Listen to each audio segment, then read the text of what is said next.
ဘေးနာထားပြီးအခုလိုတွေပြောနေတဲ့ပရိသတ်တယောက်ကြောင့်ဟာမဆောင်နိုင်အောင်မြည်ရပပောက်ကြခဲ့ရတဲ့ပူပူမင်္ဂလာပါပရိသတ်များရှင်စကလုံးတွေဆိုတာဟာလူတစ်ယောက်ကိုလဲကျသွားတဲ့အထိနဲ့ထိုးနဲ့နိုင်တယ်လို့နှိပ်ကြနေရကနေပြန်ထနိုင်အောင်လို့လဲအားစေးတစ်ခွက်အဖြစ်ဆောင်ရွက်ပေးနိုင်ပါသေးတယ်ပရိသတ်တို့တည်တဲ့အတိုင်းပါပဲပူပူကသူ့ရဲ့ဖောင်လေးတွေကိုအရန်ရှစ်ပြီးအရန်အလေးထားသူတူပါဒါကြောင့်မလို့လေအဲ့ဒီပရိသတ်တယောက်ပြောလိုက်တဲ့စကလုံးတွေကိုရင်ပတ်ကြီးနဲ့ခန်းစားပြီးမြည်ရပပောက်ကြတဲ့အထီတောင်ဖြစ်ခဲ့တာပါအဲ့ဒီပရိသတ်အန်တီကြီးကပပိုးကိုဟိုးရင်ရှိဆိုတော့စားလို့စင်ကလေးက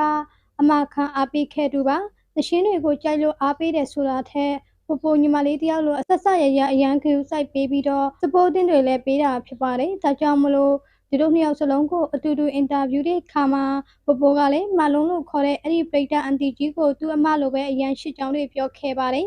အဲ့ဒီအန်တီကြီးပြန်ပြောရတဲ့အလှက်မှာတော့သူဟာပပိုးညီမလေးတယောက်သမီးတယောက်လိုအရန်ရှစ်ပြီးတော့အကယ်၍များနောင်ဘဝတာရှိခဲ့မယ်ဆိုရင်ပပိုးရဲ့အမဖြစ်နေမွေးဖွားလာခြင်းကြောင့်ပြောခဲ့ပါတယ်ပပိုးပဲတွားဘာလို့အနောက်ကနေဂယုတစိုက်လိုက်လံပါမိဖြစ်ပေးရှင်တာကြောင့်ပါတယ်ဒါပြင်ပပိုးဟာအားငယ်တဲ့သူလေးတယောက်ဖြစ်တာကြောင့်မလို့အနုပညာလမ်းကြောင်းမှာတခုခုလွဲလျှော်ပြီးပြဿနာတွေဖြစ်မှာပပိုးစိတ်ထိခိုက်မှန်ကိုလည်းသူဟာအမြဲတမ်းစိတ်ပူနေမိတဲ့အပြင်ဖျားတာနာတာဖြစ်မှန်ကိုတောင်သူဟာအတော်လေးပူပန်ရကြောင်းပြောပြခဲ့ပါတယ်အဲ့ဒီစကားတွေကိုနားထောင်ပြီးတဲ့နောက်မှာပပိုးကပရိသတ်တယောက်ဟာတမတ်ကိုအဲ့ဒီလောက်ထိတောင်ရှစ်ပါလားဆိုပြီးဟန်တောင်မဆောင်နိုင်လောက်အောင်ဝမ်းတာပြီးမြည်ရည်တွေကြပြီးငိုပါတော့တယ်အနုပညာရှင်တွေအနေနဲ့ပရိသတ်တွေရဲ့အရှိကိုရရှိထားတာဟာ